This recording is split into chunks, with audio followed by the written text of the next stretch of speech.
Welcome in KK classes. Video में आगे बढ़ने से पहले मेरे चैनल को लाइक करें, सब्सक्राइब करें, शेयर करें और बेल आइकन को दबाना ना भूलें। Thanks for watching my video. Welcome in KK classes. बच्चों, आज मैंने जो है आपके कमेंट के ऊपर, आपके कमेंट की वजह से मैंने आर्टिकल्स लेके आज मैं आया हूँ। आर्टिकल्स जिसे उपपद कहते हैं हम लोग। ये जो है आपका एनडीए, एयरफोर्स में XY और जो है तमाम ऐसे एग्ज़ामों में ये पूछे जाते हैं।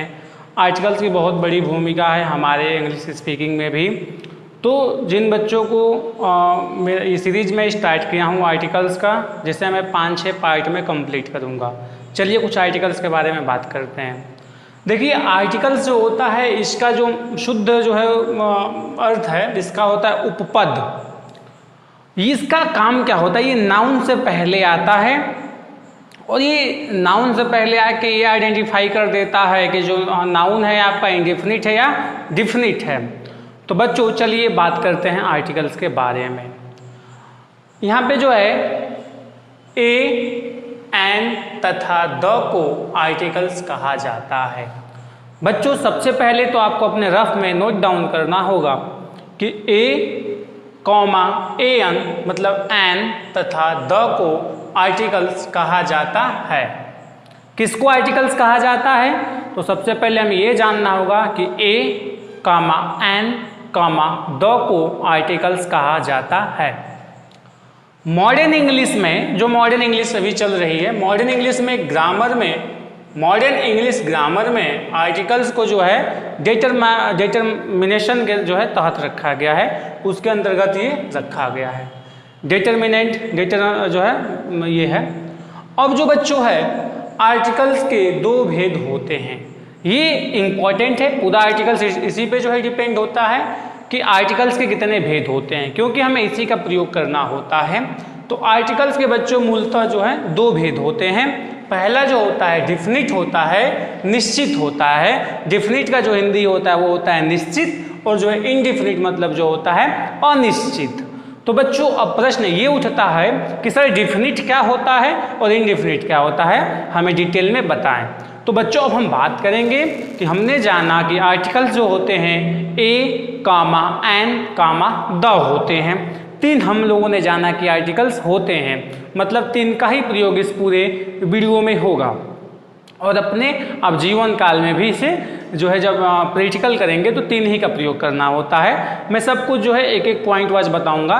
ये जो पूरा सिलेबस है पूरा आपका जो है एनडीए, सीडीएस और जो है एयरफोर्स के तहत इसको रखा गया है। इसमें जो है आपके 9th क्लास के भी जो है इसको कवर करेगा।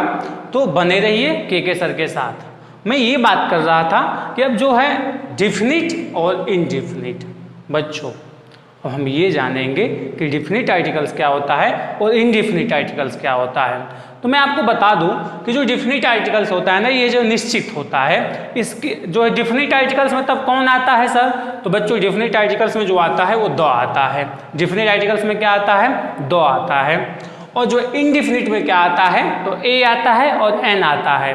आपको जो है नर्सरी क्लास में, मतलब छोटे क्लास में, नर्सरी कहने का तात्पर्य है कि छोटे क्लास में बच्चों को ये बता दिया जाता है कि ए का प्रयोग जो है कॉन्सोनेंट के साथ आपको करना है, मतलब वर्णमाला के साथ करना है, और एन का प्रयोग जो है आपको करना है वावेल्स के साथ करना है। किसके साथ करना है बच्चों? वावेल्स के साथ करना है। ये अब छोटी क्लास मतलब नर्सरी से समझते और पढ़ते आ रहे हैं। क्या क्या समझते पढ़ते आ रहे हैं कि जो ए का प्रयोग है ना बच्चों, इसे कॉन्सोनेंट के साथ प्रयोग किया जाता है, और जो है एन है इसे वावेल्स के साथ प्रयोग किया जाता है। और फिर आपको बता दिया गया कि वावेल्स कितने होते हैं? 5 होते हैं। और आपने इसे रट लिया और समझ लिया, ठीक है। आपने इसे रटा और समझा कि सर जब भी आप बात करेंगे ए का तो हम लोग कॉन्सोनेंट के साथ प्रयोग कर देंगे, और एन का आप जब बात करेंगे तो हम जो है वावेल्स के साथ प्रयोग कर देंगे। मैं इसे भी बताऊंगा, लेकिन थोड़ा सा मैं अब जो है एक स्टैंडर्ड क्वालिटी में ला के समझा रहा हूँ। तो मैं थोड़ा सा और बात कर लेता हूँ मूलभूत इसकी ढांचाओं के बारे में, फिर जो छोटी क्लास की चीज़ है उसे भी एक बार हम लोग रिवाइज कर लेंगे। तो बच्चों जो है ए और एन जो है, ए और एन, इसका शताब्दिक जो अर्थ होता है एक होता है या कोई होता है, मतलब इसका कोई जो इसका अर्थ निकलना चाहिए वाक्य में, तो अधिकतर हम लोग उसमें ए निकालते हैं, ए का जो अर्थ निकालते हैं, एक निकालते हैं या कोई निकालते हैं, ठीक है। इसका दो अर्थ हम लोग निकालते हैं। लेकिन बच्चों जो है इसका शताब्दिक अर्थ जो होता है वो क्या ए होगा या कोई होगा, ठीक है। किंतु जो है द का जो है, द का कोई शताब्दिक अर्थ नहीं होता है, द का कोई अर्थ ही नहीं निकलता है। द जो है अर्थहीन है, अर्थ मतलब पैसा रुपया और पृथ्वी होता है। लेकिन द कहने का मतलब है कि द का कोई मीनिंग नहीं होता है, मतलब बिना मतलब का है। अब वो वाक्य की सुंदरता बढ़ाता है और जो है उसकी स्पेशलिटी जो है, उसकी जो कुछ गुणवत्ता को बताता है, तमाम चीज़ें। लेकिन द का कोई आप मतलब खोजेंगे तो नहीं होता है, ठीक है। एक बात और जान लीजिए कि द का जो उच्चारण को लेके बहुत झमेला होता है। बहुत से बच्चे कहाँ पे द को द पढ़ना होता है और कहाँ पे दी पढ़ना होता है, इसके बारे में भी थोड़ा सा हम लोग बात करेंगे, ठीक है। देखिए, अगर कॉन्सनेंट पता है ना, वर्णमाला जो है नॉर्मल, जैसे आप जब बचपन में पढ़े होंगे तो आपको बताया गया होगा कि वर्णमाला जो हमारे 21 होते हैं। कितने वर्णमाला होते हैं? 21। जो ए ई आई ओ यू को छोड़ के बी सी डी जो बचता है जो है जेड तक, उसे हम लोग वर्णमाला में कॉन्सनेंट में रख लेते हैं, ठीक है बच्चों। तो कॉन्सनेंट में उसे रख लेते हैं। अब जो है तो अगर कॉन्सनेंट से शुरू होने वाले शब्द, मतलब कोई शब्द है, कोई ऐसा शब्द है जो कॉन्सनेंट से शुरू हुआ हो, मतलब जैसे बी सी डी और जो है एफ जी एच फिर एल के एम ऐसे करके शुरू हुआ हो, ऐसे शब्द जो है, तो उसके सामने ना उस जब द लगेगा, जब द आता है तो उसे हम द ही पढ़ते हैं। क्या पढ़ते हैं? उसे द पढ़ा जाता है। बच्चों आप देख लीजिए उसे क्या पढ़ा जाता है, तो उसे द पढ़ा जाता है। जब भी कॉन्सनेंट से कोई शब्द शुरू हो उसे हम लोग द पढ़ते हैं, ठीक है। उसके सामने अगर द आया हो तो वहाँ पे द पढ़ते हैं। मैं इतना क्यों इस पे जो है फोर्स कर रहा हूँ, उसे समझने की कोशिश कीजिए। अगर कोई शब्द जो है, चौथा का टू है, तो दूसरा पॉइंट बता रहा है कि किंतु वावेल से अगर शुरू हो गया ना, मतलब बच्चों ऐसे समझिए, नॉर्मली से समझिए कि जैसे मैं कह रहा हूँ कि यहाँ पे एक एग्जाम्पल है, इस एग्जाम्पल में पढ़ के समझाऊंगा, फिर आप समझिएगा, ठीक है। This is the boy who broke my window. यहाँ पे जो बच्चों द दिया है ना, तो ये जो है, ये जो नाउन है बॉय, यहाँ पे ये बी आ रहा है, कॉन्सनेंट आ रहा है ना, तो कॉन्सनेंट के पहले जब ये द लगा है तो इसे हम लोग द ही पढ़ेंगे। लेकिन यही अगर वावेल से शुरू होता तो इसे दी पढ़ते। क्या पढ़ते?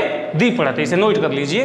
किंतु वावेल से शुरू होने पर द को जो है दी पढ़ा जाता है। क्या पढ़ा जाता है? दी पढ़ा जाता है, ठीक है बच्चों। जब कोई भी शब्द जो है, कोई नाउन होगा, अगर उसके सामने हमें आर्टिकल्स द का प्रयोग करना है तो उसे द न पढ़ के क्या पढ़ेंगे? दी पढ़ा जाता है। क्या पढ़ा जाता है? दी पढ़ा जाता है, ठीक है। और देखिए, यहाँ तक तो आपको बात समझ में आ गई होगी, चौथे पॉइंट तक। लेकिन पांचवा पॉइंट थोड़ा सा इंटरेस्टिंग है, जो शायद आज तक आप लोगों को कोई नहीं बताया होगा। पूरे यूट्यूब के हिस्ट्री में हमको लग रहा है कोई नहीं बताया होगा, फिर भी मैं बताता हूँ बच्चों। अगर द के बाद आने वाला शब्द पर हमें जोर देना होगा, क्या देना होता है? मतलब प्रेशर। जोर देना मतलब प्रेशर। जैसे क्लास में 10 बच्चे बैठे हैं। कितने बच्चे बैठे हैं? 10 बच्चे बैठे हैं। और मुझे जो है किसी बच्चे को चोर कहना हो या तेज कहना हो या उसे कमजोर कहना हो, जो भी कहना हो, इसे खिलाड़ी कहना हो या कुछ भी कहना हो, मतलब मुझे उसके अंदर कोई स्पेशलिटी जो बतानी होगी तो मैं उस पर जोर दूंगा ना कि ये जो लड़का है ये क्लास में सुपर डुपर है, ये अच्छा इसका परफॉर्मेंस है, ये है वो है, मैं उसके बारे में बताऊंगा। तो बच्चों जब मुझे उसकी स्पेशलिटी, जब उसकी जो मुझे कोई जो खूबसूरती, सुंदरता या उसके बारे में जब बताना होगा, तो वहाँ पे जब अगर वो कॉन्सनेंट हो या वावेल्स हो, इससे कोई मतलब नहीं है, उसे वहाँ पे दी ही पढ़ा जाएगा। जैसे, नहीं समझ में आया बात, मैं समझाता हूँ। अगर द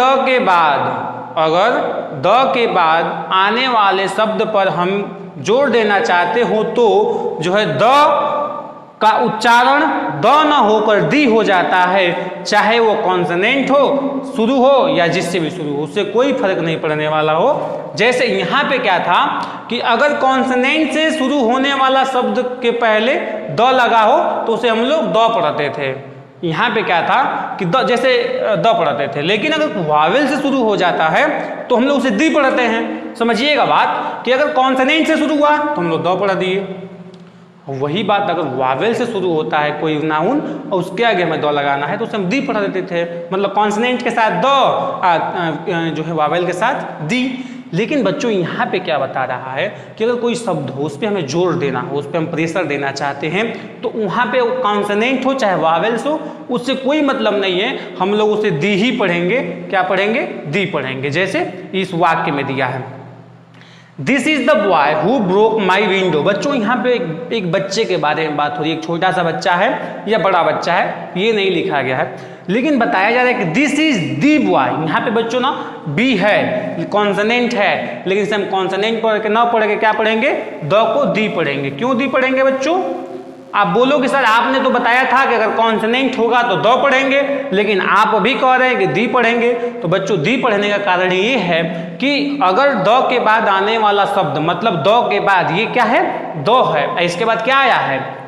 कोई भी शब्द आया हो ना, द के बाद आने वाला शब्द पर अगर हम जोर देना चाहते हैं, मतलब मैं लड़के पे क्या देना चाह रहा हूँ? जोर देना चाह रहा हूँ ना। क्यों जोर देना चाह रहा हूँ? क्योंकि इसी ने खिड़की तोड़ा है। खिड़की कौन तोड़ा है? तो ये लड़का तोड़ा है। तो मैं यही कहना चाह रहा हूँ कि अगर द के बाद आने वाला शब्द पे हम जोर देना चाहते हो तो जो है द का उच्चारण दी हो जाता है, अगर चाहे वो शब्द कॉन्सोनेंट से ही शुरू क्यों ना हो। तो आई होप कि आपको समझ में आ रहा होगा। मिलते हैं अगले पार्ट में इसी के सीरीज में। थैंक्स फॉर वॉचिंग के क्लासेस।